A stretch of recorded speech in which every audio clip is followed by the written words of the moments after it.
तो कैसे हो मेरे स्टूडेंट्स? आई होप आप जहाँ पे भी होगे अच्छे होगे और अपना रिवीजन अच्छे से कर रहे होगे, मन लगा के पढ़ रहे होगे। डरना बिल्कुल भी नहीं है। पूरे चैप्टर मैंने करा दिए, लास्ट और आखिरी चैप्टर है। कल पूरी नाइट में जागता रहा, आपका वे ऑप्टिक्स बाकी था, इसलिए फिर मैंने वो वीडियो शूट किया और अपलोड किया। अब वापस से कुछ रेस्ट लेते हुए वापस से मैं आ गया हूँ, फिर से ये वीडियो कंप्लीट करके ये सिलेबस हम लोग यहीं पे फिनिश करेंगे। बस आप लोगों से इतना निवेदन है कि आप प्लीज चैनल को सब्सक्राइब करते रहिए, ताकि जिससे मुझे मोटिवेशन मिलता रहे और मैं और अच्छे से कंटेंट आप तक डिलीवर कर सकूं। ठीक है, तो बिना किसी देरी के आज हम लोग पढ़ने वाले इलेक्ट्रोमैग्नेटिक वेव। तो इसकी कुछ बेसिक थियरी, जैसा कि हमारा रूल है, पहले थियरी पढ़ेंगे फिर क्वेश्चन को उड़ा देंगे। तो बिना किसी देरी के, गलत नहीं समझना, बिना किसी देरी के हम लोग स्टार्ट करते हैं। तो सबसे पहले अगर मुझे इस चैप्टर में समझना हो तो मैं स्पीड के बारे में पढ़ूंगा, स्पीड ऑफ लाइट। ठीक है, तो स्पीड ऑफ लाइट को 2-3 तरीके से लिखा जाता है, तो मैं आपको बता देता हूँ। पहला जो स्पीड ऑफ लाइट है वो आपका लिखा जाएगा मीडियम की टर्म में। कौन सा मीडियम रहेगा? ये रूट के अंदर एप्सिलॉन नॉट म्यू नॉट और ये अंडर रूट। एप्सिलॉन नॉट का आप मतलब पता है, स्पेस या फिर वैक्यूम में क्या होगा? परमिटिविटी। म्यू नॉट का मतलब परमिएबिलिटी। क्लियर? एक तो ये होता है। दूसरा, सी की वैल्यू फिक्स होती है, आपको पता होना चाहिए। सी की वैल्यू अगर वैल्यू वाइज बात करो तो कितना आएगा? 3 × 10⁸ मीटर पर सेकेंड। दूसरा जो सी का फॉर्मूला था, सी दुनिया में सी ही सी नजर आ रहा होगा आपको, गलत नहीं समझना है। सी का मतलब क्या है? Speed of light. तो जो भाई साहब जो सी है उसको और ऐसे लिखा जाता है, electric field divide by magnetic field. एक सी, 2 सी समझ में, और एक सी है भाई। सी से दुनिया भरी पड़ी है, आपके आसपास हर जगह सी है। अरे सी का मतलब क्या है भाई? लाइट। आसपास हर जगह क्या है? लाइट। ये देखो, ये लड़का गलत समझ रहा है, गलत नहीं समझना बेटा। सी का मतलब क्या है? स्पीड ऑफ लाइट से। दूसरा एक फॉर्मूला होता है एंगुलर फ्रीक्वेंसी डिवाइड बाय के। के क्या होता है सर? के का फॉर्मूला आपने पता होगा, के इक्वल टू 2π/λ। आपने वेव ऑप्टिक्स में पढ़ा होगा के बारे में। क्लियर? तो ये 3 फॉर्मूले जो हो गए सिर्फ किसके है भाई साहब? स्पीड के। तो ये चैप्टर स्टार्ट करने से पहले मुझे ये नॉलेज होना चाहिए। ठीक है, और देखते हैं। अब यहाँ पे इंपॉर्टेंट जानकारी मैं आपको देने जा रहा हूँ। अगर परमिटिविटी की बात करे कोई मेरे से, तो मैं अगर बोलूँ किसी भी मीडियम की जनरल परमिटिविटी लिख रही है, तो मैं एप्सिलॉन लिखूंगा इक्वल टू उस मीडियम की रिलेटिव परमिटिविटी इनटू स्पेस या फिर वैक्यूम की परमिटिविटी। सेम उसी तरह किसी भी मीडियम की जो परमिएबिलिटी है वो उस मीडियम की रिलेटिव परमिएबिलिटी और फ्री स्पेस या फिर वैक्यूम की परमिएबिलिटी के बराबर होता है। आ रही बात समझ? हाँ सर आ रहा है। तो यहाँ पे एक फॉर्मूला और देखिए, ये सी कहाँ पे स्पीड आपका, ये देखो लहर रहा है भाई। ये लास्ट वीडियो बनाने के बाद मैं लैपटॉप को पहले अच्छे से इसका साफ सफाई करूंगा कि भाई अच्छे से काम करे। ठीक है बच्चों, ये कहाँ पे भाई? एयर में या फिर फ्री स्पेस में, वाली जो सी। तो अगर किसी मीडियम में सर हमको लिखना हो तब क्या करेंगे? ये सी कहाँ पे भाई था? सी स्पीड कहाँ पे? एयर में या फिर वैक्यूम में। इसीलिए कहाँ पे लिखा गया? एयर वैक्यूम दोनों का सेम होता है। अगर किसी जनरल मीडियम वी, कोई भी मीडियम है, उसमें जो लाइट की स्पीड मैंने बोल दिया अभी, तो उसका फॉर्मूला क्या होगा? उसका फॉर्मूला होगा बेटा 1 में, देखो यहाँ दिखाई नहीं देगा तो हम लोग नेक्स्ट स्लाइड पे चलते हैं। हाँ नहीं दिखाई देगा, नेक्स्ट स्लाइड में चलते हैं। तो मैं लिखूंगा v इक्वल्स टू 1 में उस मीडियम का परमिटिविटी और उस मीडियम का परमिएबिलिटी। और सी के बारे में आपको पता है, सी कहाँ पे भाई? एयर या फिर फ्री स्पेस में। तब वहां पे क्या लिखेंगे? एयर और फ्री स्पेस का सेम होता है परमिटिविटी और परमिएबिलिटी। यहाँ पे देखो, मान लो एयर, एक समय के लिए एयर का एयर के लिए परमिटिविटी लिखा गया, परमिएबिलिटी लिखा गया। तो स्पीड किसका आया भाई? लाइट का आया, पर कहाँ पे आया? एयर में। अब ये क्या कोई जनरल एक मीडियम का लिख दिया गया है। ठीक है, और इसका फॉर्मूला जस्ट अभी मैंने बताया, किसी भी मीडियम का लिखना होता है तो उस मीडियम का रिलेटिव परमिएबिलिटी और एयर का सेम उसी तरह परमेबिलिटी के साथ भी है, ठीक है। तो रिलेटिव परमेबिलिटी और यहाँ पे एयर या फिर फ्री स्पेस का। अब क्या करना है सर, दोनों की वैल्यू पुट कर दो। क्या है सर दोनों की वैल्यू, ध्यान से देखें, दोनों की वैल्यू क्या है सर, देखते हैं क्या दिक्कत है। रूट के अंदर यहाँ पे आएगा एप्सिलन आर और एप्सिलन नॉट, और म्यू के लिए आएगा म्यू आर और म्यू नॉट। अब ध्यान से देखना, यहाँ पे खेला होने वाला है, ये स्पीड चल रहा है। अब ध्यान से देखो आप, मैं इसको अलग अलग लिख सकता हूँ। कैसे सर, नोड वाले को एक तरफ, रिलेटिव वाले को एक तरफ। तो कैसे, तो यहाँ पे देखो, यहाँ पे जो रिलेटिव वाला है उसको ऐसे लिख सकता हूँ, ये और ये रिलेटिव वाली टर्म एक साइड हो गई, मल्टीप्लाई में ये, और एप्सिलन नॉट वाली टर्म एक साइड। तो सर इससे फायदा क्या होगा, इससे फायदा होगा कि हम लोग इसकी जगह पे, ये जो पूरा दिया गया है बेटा, इसकी जगह पे क्या लिख सकते हैं, स्पीड ऑफ लाइट डिवाइड में रिलेटिव परमेबिलिटी और रिलेटिव परमिटिविटी और रिलेटिव परमेबिलिटी। तो कभी भी किसी भी मीडियम में अगर हमको स्पीड निकालना है, उसका रिलेटिव परमेबिलिटी और रिलेटिव परमिटिविटी दिया तो इस फॉर्मूले का यूज करेंगे। इसके ऊपर एक क्वेश्चन है, ये आपको याद होना चाहिए, ये याद नहीं रहेगा चलेगा, ये याद होना चाहिए, जिसपे बॉक्स कर रहा हूँ वही याद करना है भाई, ये याद होना चाहिए। और ये दोनों तो बेसिक नॉलेज आपको याद होना चाहिए। क्लियर, सी के बारे में जितने फॉर्मूले थे मैंने आपको बता दिए। चलो कौन कौन से, इधर सी हो गया, ये भी हो गया, ठीक है। अब थोड़ा बेसिक और आते हैं। बेसिक पे क्या है, बेसिक पे एक बात और है कि आपको पढ़ा होगा भाई, स्पीड का एक और फॉर्मूला, स्पीड इक्वल टू क्या होता है, डिस्टेंस अपॉन टाइम। और आपने एक बात ये भी पढ़ा होगा, जो फ्रीक्वेंसी होता है 1/t होता है। तो यहाँ पे आप क्या लिख सकते हो, यहाँ पे मुझे दिख रहा है डिवाइड में t है, ऊपर 1 है, तो 1/t क्या हमारे लिए होगा, फ्रीक्वेंसी। तो फ्रीक्वेंसी इंटू वेवलेंथ भी हमारे पास क्या आ गया, c आ गया। आ रही है बात समझ में, ठीक है। और जो एंगुलर फ्रीक्वेंसी होती है ओमेगा, उसकी यहाँ पे क्या लिखते हैं, 2πf। क्लियर, ये सब बेसिक फॉर्मूले जो आपको पता होने चाहिए, ठीक है। चलो अब बिना किसी देरी के क्वेश्चन फटाफट उड़ाते हैं। पहला क्वेश्चन पूछते ही सर हम आ गया। अब देखो एक चीज और मैं याद दिला देता हूँ, अगर कोई सबसे ज्यादा इंपॉर्टेंट फॉर्मूला है तो ये वेरी बार बहुत सारे क्वेश्चन इस पे पूछेंगे, बहुत सारे मतलब बहुत सारे भर के। तो उसी पे ये हमारा पहला क्वेश्चन क्या पूछा गया बच्चों, ध्यान से, the maximum value of E in electromagnetic wave is equal to this.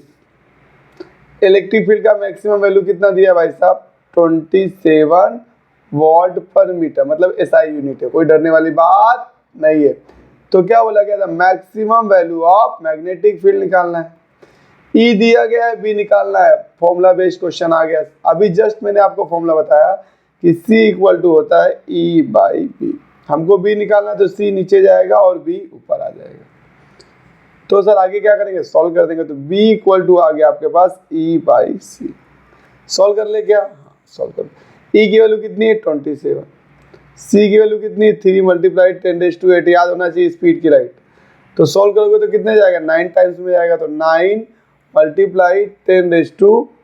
10⁻⁻8 Tesla. दिख रहा है, विजिबल है भाई लोग, चलो विजिबल है तो ऑप्शन नंबर हमारे पास यहाँ पे राइट होगा C। क्लियर, आगे बढ़ते हैं। चलो सेम वही क्वेश्चन दोबारा से आ गया, तो इसको आगे छोड़ दो, ठीक है। ये वाला क्वेश्चन आया वेरी इंपॉर्टेंट, ये रहा, इसके फॉर्मूले मैंने पीछे बताया था, अभी भी लिख दिया है, ठीक है। C बराबर एक होता है angular frequency divide by K, और एक होता है E0/B0। तब उसी के ऊपर क्वेश्चन पूछते हैं, an electromagnetic wave passing through the space is given by this. ये इलेक्ट्रोमैग्नेटिक वेव का इलेक्ट्रिक फील्ड का इक्वेशन है, और ये मैग्नेटिक फील्ड का।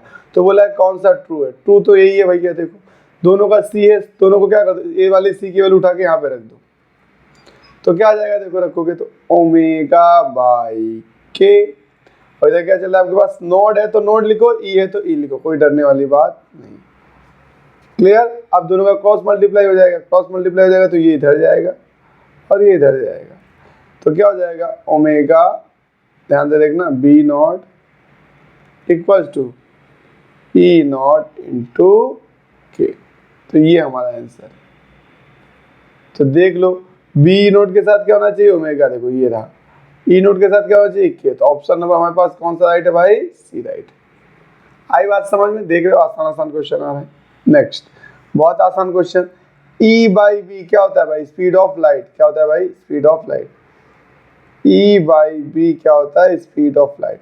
मतलब इसका डायमेंशनल फॉर्मूला पूछा गया, मतलब स्पीड का पूछा गया है। स्पीड का यूनिट क्या होता है भाई, यूनिट पता होना चाहिए, मीटर पर सेकेंड। तो मीटर के लिए क्या आ जाएगा भाई, L1, टाइम के लिए ऊपर जाएगा तो t-1, और m कुछ नहीं तो m को क्या कर दो 0, तो m0 L1 t-1, ये आना चाहिए हमारा आंसर, m0 L1 t-1। तो ऑप्शन नंबर हमारे पास बी है, जिसका पेपर है उसने डी लगाया था। ठीक, चल आगे बढ़ते। फिर से देखो वही क्वेश्चन रिपीट हो गया, अभी तो हमने किया था भाई। क्या आया था इसका आंसर, ये आया था ना, देख लेते हैं, चेक कर लेते हैं भाई। ये रहा, बी नोट के साथ क्या था ओमेगा, ई नोट के साथ क्या था के।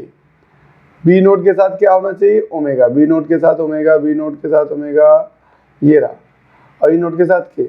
ऑप्शन नंबर सेम वही क्वेश्चन। चलो फिर से बहुत प्यारा क्वेश्चन आ गया। अब यहाँ पे आपको पता होना चाहिए, जो स्पीड का एक फॉर्मूला होता था, क्या होता था मैंने बताया था, वेव इंटू फ्रीक्वेंसी, या फ्रीक्वेंसी इंटू वेव लेंथ। दूसरा ये जो हम निकालते थे, यहाँ से निकालते थे एप्सिलॉन, और यही करते थे बच्चों। नोड है तो नोड, रिलेटिव जो है लिख देते थे। क्लियर। तो यहाँ पे सी लो था इसलिए नोड आता था, सी है तो यहाँ पे नोड आता है। अब देखो ध्यान से, सी क्या है, डायरेक्टली प्रोपोर्शनल टू लेमडा है, और सी क्या है भाई, inversely proportional to 1 upon epsilon naught है। तो जो सी क्या है, लेमडा की डायरेक्टली प्रोपोर्शनल है, तो लेमडा सी जिस हिसाब से दूसरी क्वांटिटी के ऊपर डिपेंड कर रहा होगा, उसी तरह लेमडा भी दूसरी क्वांटिटी के ऊपर डिपेंड कर रहा है। क्यों, क्योंकि सी और लेमडा डायरेक्टली प्रोपोर्शनल है। तो यहाँ पे मैं बोल सकता हूँ भाई कि जो मेरा लेमडा है, यहाँ पे सॉरी एक चीज़ और लिखा, जो लेमडा है वो भी मेरा सी इन दोनों के इनवर्सली प्रोपोर्शनल है, तो लेमडा भी इन दोनों के इनवर्सली प्रोपोर्शनल है। क्लियर। तो ये कॉन्सेप्ट से ये क्वेश्चन सोल्व होने वाला है। क्लियर। और एक बात मैं आपको बता दूं, मीडियम आप चेंज करोगे तो वेवलेंथ चेंज होता है, रिफ्रैक्टिव इंडेक्स चेंज होता है, पर फ्रीक्वेंसी चेंज होती नहीं है। लिख लो, मीडियम चेंज करेंगे तो क्या चेंज होगा, चलो बता देता हूं चेंज क्या क्या होगा। लिख लो यहाँ पे, मीडियम चेंज क्या चेंज होगा, पहला स्पीड, दूसरा क्या चेंज होगा, वेवलेंथ,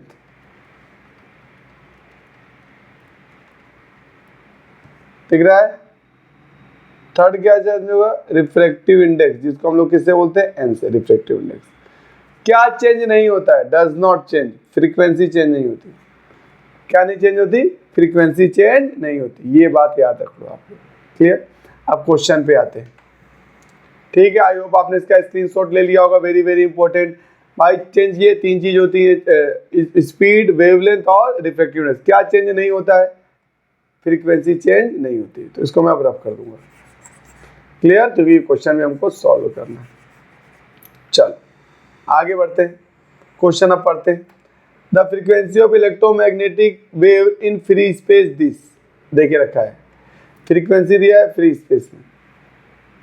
तो गिवन डेटा यहाँ लिख देता हूँ। एफ कितना दिया भाई साहब, 2 मेगा। मेगा का मतलब क्या होता है, 10⁶ हर्ट्ज। ठीक है बच्चों। फिर आगे क्या बोला गया, when it passes through a region of relative permittivity,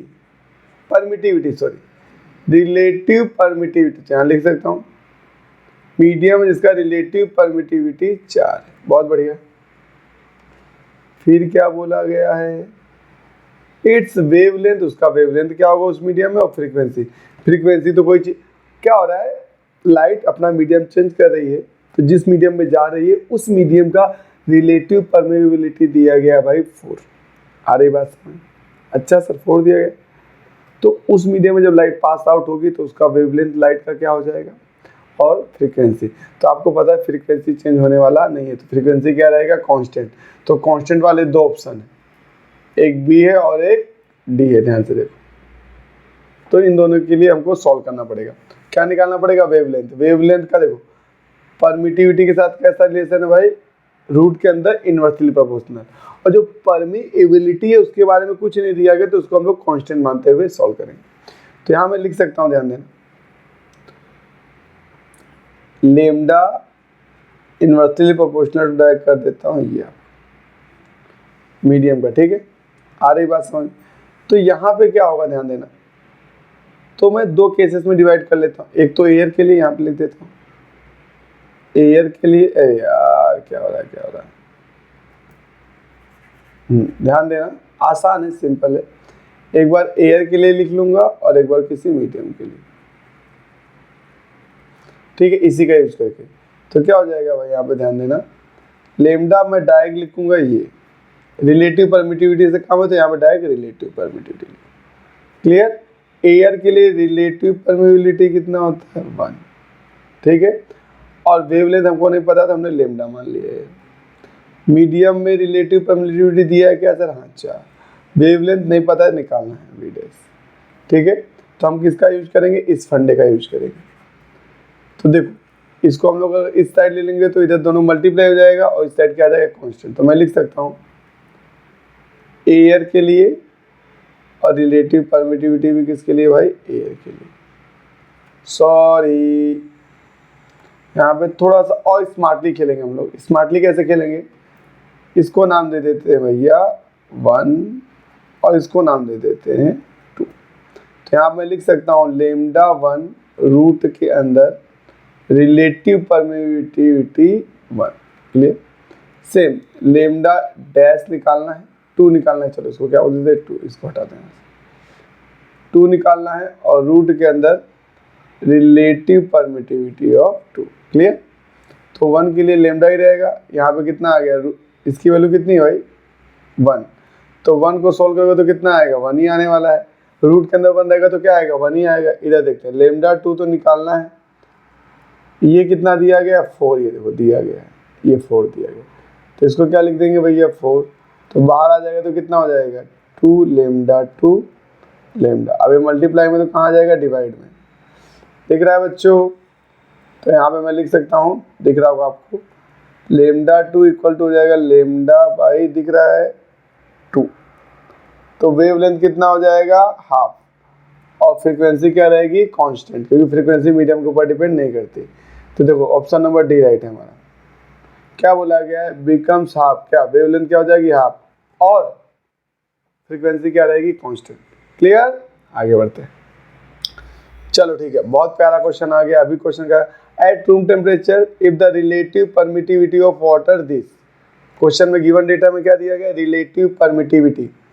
तो रिलेटिव परमिटिविटी कितना दिया गया भाई साहब 80, और रिलेटिव परमिएबिलिटी कितना दिया गया है, ध्यान देना, रिलेटिव परमिएबिलिटी दिया गया आपको 0.0222, ये दिया गया, ठीक है। पूछा क्या गया आपसे, then the velocity of the light in water, water के अंदर लाइट की वेलोसिटी क्या होगी, तो हम फॉर्मूला लगाएंगे v equal to C by, अभी जस्ट मैंने पीछे बताया था, रिलेटिव, और यहाँ पे क्या डालेंगे, रिलेटिव, सबकी वैल्यू पुट करेंगे और सॉल्व करेंगे। चलो सी की वैल्यू पता है क्या, हाँ सर, 3 × 10⁸। अब रिलेटिव परमिटिविटी की 80 और इसकी कितनी 0.0222। अभी प्रॉपर सॉल्व करोगे, कैसे आपको अलाउड है, तो आपके पास जो आंसर आएगा 2.25 10⁸ मीटर पर सेकेंड। मैंने चेक करके देखा है, यही आंसर आ रहा है। क्लियर, तो कैलसी आप कर लेना। तो ऑप्शन नंबर यहाँ पे सी राइट है। आ रही बात समझ में, आ रही तो सब्सक्राइब कर दो यार। देख रहे फैन बंद पे गर्मी में शूट कर रहा हूँ, तो आपको क्या कर देना है, सब्सक्राइब कर देना है, और अपने जो दोस्त हैं जो लास्ट टाइम पे लहर रहे हैं उनको शेयर कर देना है। और मैंने एक शॉर्ट वीडियो बनाया है गुस्केट के लिए। मैं आपसे क्या जानना चाहता हूँ कि आप गुस्केट की तैयारी करना चाहते हो, और गुस्केट बहुत ज़्यादा इंपॉर्टेंट अगर आप कॉलेज में एडमिशन लेना चाहते हो बच्चे। अगर मान लो बोर्ड आपका किसी कारणवश खराब हो गया, ठीक है, मान लो बोर्ड में आ गया 60% और आपने और आपके दोस्त का आया है 80%, बट गुस्केट में क्या हुआ, आपके दोस्त से 10 मार्क्स ज़्यादा आ गए, तो आपका जो मेरिट लिस्ट बनेगा ना वो 70-80 वाले को पीछे छोड़ देगा, आप आगे निकल जाओगे। तो गुस्केट वेरी वेरी इंपॉर्टेंट है, वेरी वेरी इजी है। उसके लिए खतरनाक तरीका है, बहुत सारी चीज़ें मैं रखा हूँ अपने पास, अच्छे से सॉल्व कराऊंगा आप लोगों को। बट मुझे पता चलना चाहिए कि आप पढ़ने के इच्छुक हो कि नहीं, घुसकेट करना चाहते हो कि नहीं। अगर करना चाहते हो तो वहाँ पे जब तक 100 कमेंट नहीं आएंगे तब तक मैं घुसकेट की तरफ देखूंगा नहीं, और 100 कमेंट जितना जल्दी होगा उतना जल्दी मैं घुसकेट के ऊपर काम करना चालू कर दूंगा, क्योंकि आपके एग्जाम 22 या 23 तक है। जैसे ही खत्म होगी 3 तारीख को आपका घुसकेट का एग्जाम है, तो आपके पास ज़्यादा टाइम नहीं होगा। तो जब मैं अभी से तैयारी करना चालू करूंगा तब जाके 2 तारीख तक हम सिलेबस कंप्लीट कर पाएंगे। तो उसके लिए जितना जल्दी से जल्दी आप कमेंट कर सकते हो, शेयर कर सकते हो, दोस्तों को बता सकते हो, जाके 100 कमेंट फटाफट कंप्लीट करो। ठीक है बच्चों, तो चलो आगे बढ़ते हैं। बहुत आसान क्वेश्चन कर चुके हैं, अभी किया जैसे हमने the determine the position of point like object, अभी वे ऑप्टिक्स में किया, इसमें आएगा शॉर्ट वेवलेंथ, डायरेक्ट याद हो गया मुझे तो। क्लियर, चलो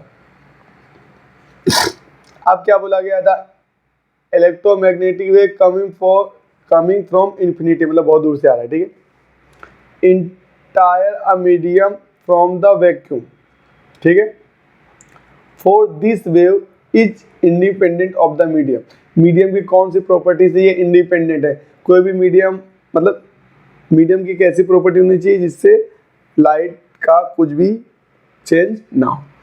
तो देखो कौन सी चीज़ है जो मीडियम के ऊपर डिपेंड नहीं करती, लाइट की फ्रीक्वेंसी। क्या होती है भाई, फ्रीक्वेंसी, बाकी सब डिपेंड करती है। और एंगुलर फ्रीक्वेंसी का फॉर्मूला क्या होता है, 2πf, तो ये तो कांस्टेंट हो गया। तो अगर फ्रीक्वेंसी कांस्टेंट है तो एंगुलर फ्रीक्वेंसी भी क्या रहेगी, कांस्टेंट। तो मीडियम के ऊपर क्या नहीं डिपेंड करेगा, एंगुलर फ्रीक्वेंसी। ये जो W है क्या हमारे लिए, एंगुलर फ्रीक्वेंसी। चल अब देखो डेटाबेस, अगर ये आपको याद है तो सही होगा, नहीं तो नहीं होगा। ठीक है, wavelength range of heat wave, heat wave कौन सी होती है भाई, इंफ्रारेड। क्या होती है भाई, जो इंफ्रारेड होती है उसी को बोला जाता है हीट वेव। उनका रेंज होता है भाई साहब 1 मिलीमीटर टू 700 नैनोमीटर, याद कर लेना है। हीट वेव कौन सी होती है, इंफ्रारेड, उनका रेंज कहाँ से कहाँ होता है, 1 मिलीमीटर से 700 नैनोमीटर। क्लियर, चलो नेक्स्ट फिर से आपका फेवरेट क्वेश्चन आ गया। बी की वैल्यू देखो देके रखी है, पूछा किसकी वैल्यू, ई की वैल्यू पूछा है, तो आराम से कर सकते हैं। सी का फॉर्मूला लगा दो, सी क्या होता है हमारे पास, बताओ बताओ बताओ, ई बाई बी। चलो बी हमको क्या निकालना है, ई निकालना है, तो बी इधर चला जाएगा, तो ई इक्वल टू क्या आ जाएगा, सी इंटू बी। तो चलो सी की वैल्यू कितनी है, याद है यहाँ सर 3 × 10⁸, बी की वैल्यू कितनी है, 6 × 10⁻⁸। तो ये तो इससे निपट जाएगा, और 6 का मल्टीप्लाई 3 से होगा तो कितना आएगा, 18। यूनिट क्या होगा, वोल्ट पर मीटर। तो ऑप्शन नंबर यहाँ पे हमारे थिंक आना चाहिए, सी आना चाहिए। आ रही बात समझ में, चलो आगे बढ़ते। फिर से देखो आसान सा क्वेश्चन, देखो बार बार इसी कॉन्सेप्ट में पूछा गया, 19 में आया। किसकी वैल्यू देके रखी गई, ई की, पूछा किसका है, वी का, वापिस से लगा दो। सी इक्वल टू क्या होता है, ई बाई बी। आपको बी निकालना है तो ये ऊपर जाएगा और ये नीचे आएगा। तो फाइनली क्या लिख सकते हैं हम लोग भाई, V equal to E by C. Clear बच्चों, चलो E की वैल्यू कितनी है हमारे पास, ये देखो 1.8।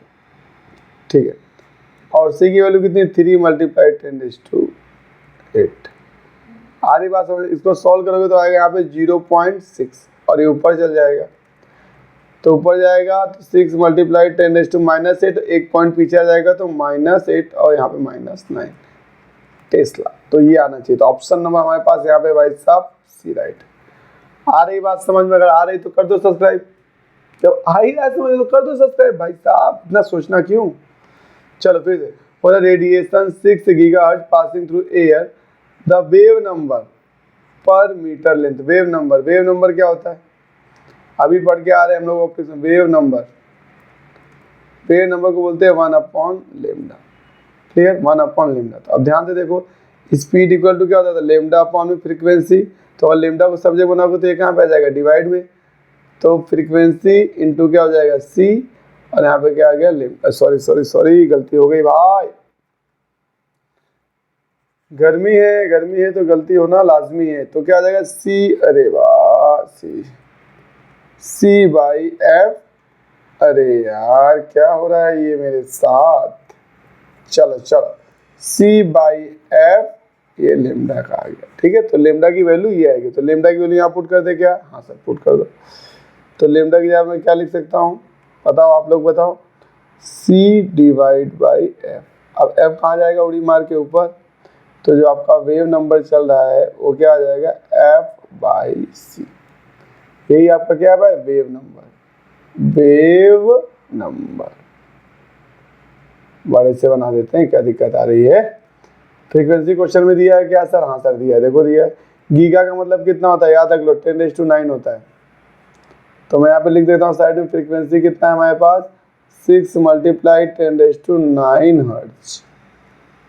क्लियर, तो लिख देते हैं फ्रीक्वेंसी की वैल्यू यहाँ पे पुट करते हैं, कितना है भाई 6 × 10⁹ और c कितना है 3 × 10⁸। तो इधर सोल्व करोगे कितना आएगा 2, ऊपर जाएगा तो 1 बचेगा तो 20 आ जाएगा आंसर। आंसर कितना आएगा भाई 20। तो ऑप्शन नंबर हमारे पास क्या राइट है, सी। आ रही है बात समझ में, अगर आ रही तो कर दो सब्सक्राइब। किस बात कर दे रही है भाई, किस बात की दे रही है।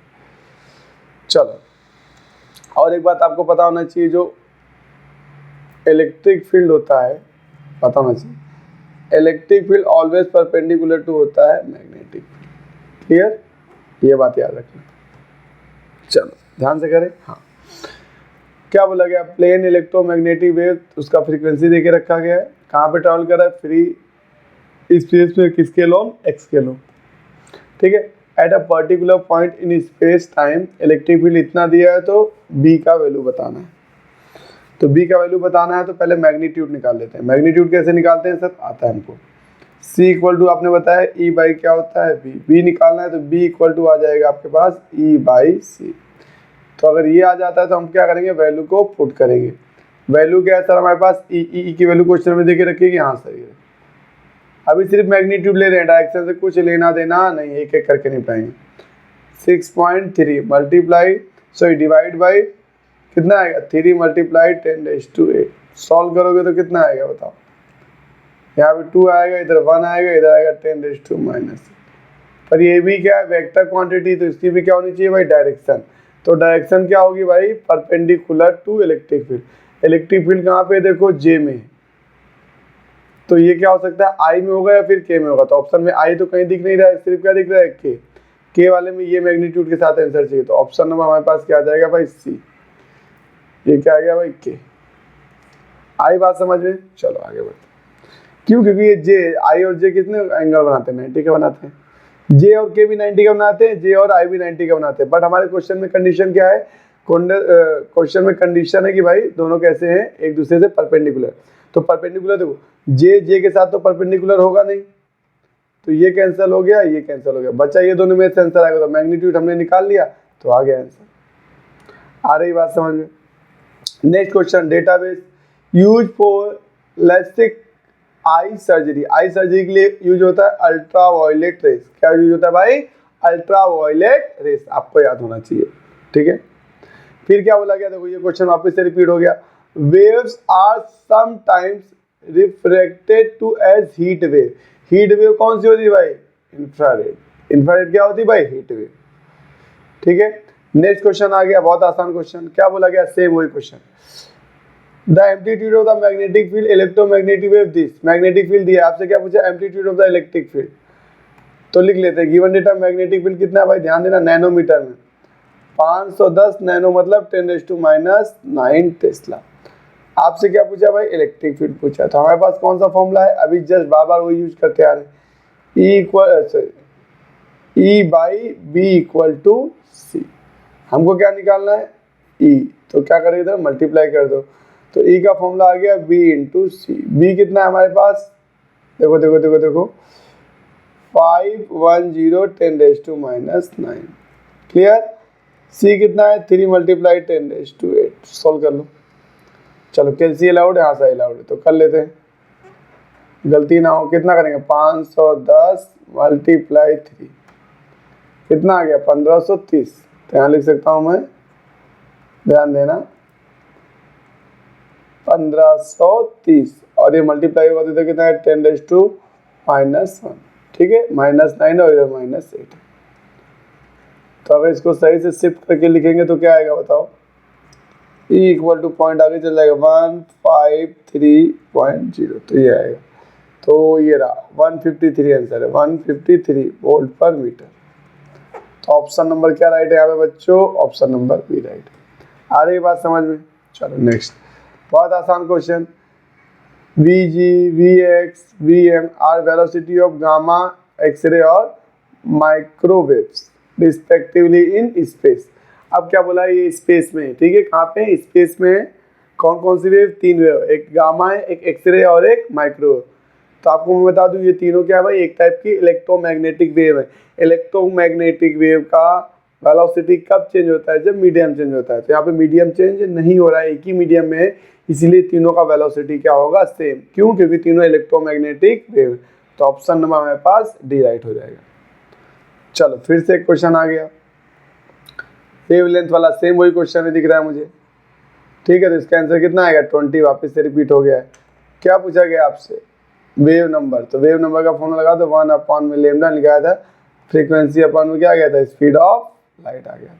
तो एफ दिया गया, हाँ चलो कर लेते हैं। एफ कितना है? 6 × 10⁻⁹ ये कितना है? 3 × 10⁸। सोल्व करोगे तो कितना आ जाएगा? 20 आ जाएगा। आ रही बात समझ में? ठीक है बच्चों, तो यहीं पे हम लोग, हमारा लेक्चर क्या होता है, सेशन खत्म। अब आपको गुस्केट में इंटरेस्टेड है, करना है कि भाई गुस्केट करा दो सर, तो उसमें थियरी भी मैं आपको बताऊंगा, कॉन्सेप्ट ज़्यादा बताऊंगा, ठीक है। यहाँ पे थियरी उतनी नहीं बता पाया था, पर वहाँ पे थियरी में थोड़ा एक्सप्लेन करने की ट्राई करूंगा। बट कब? जब आप सही तरीके, आज से लेके कल तक में आप उसे फटाफट 100 कमेंट कंप्लीट कर दो एनी हाउ, तो मैं काम चालू कर दूंगा गुस्केट पे। ठीक है बच्चों, all the best for your board examination.